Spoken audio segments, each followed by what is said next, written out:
this is at least what I heard, so feel free to pray and inform me.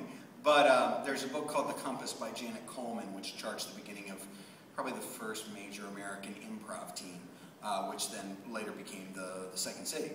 And in their earliest performances, they did these scenario plays, which were basically plays, but they had planned out the beats, and then the basic things that would happen, and then they improvised within that structure.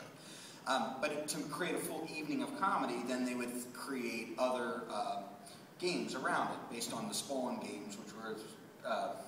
I'm sorry, the which games? Viola Sohn, who wrote Improvisation for the Theater, is kind of like the O-sensei of American improv. And her son, Paul Sills, was part of Compass, Playwrights, Compass, and then Second City. I'm glad the ComedySportz guy is giving the Second City history. But, you're doing great. I did teach there, so I guess I'm allowed.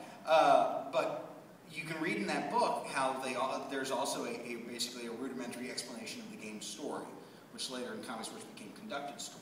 So you see, even there, they're using these kind of short-form games to round out an evening of comedy.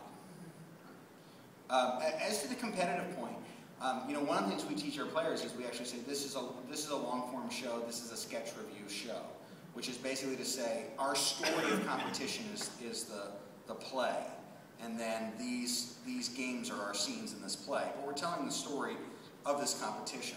But very much like professional wrestling, the two teams, although they're trying to present to the audience that they're in competition, they're working together to create a great experience.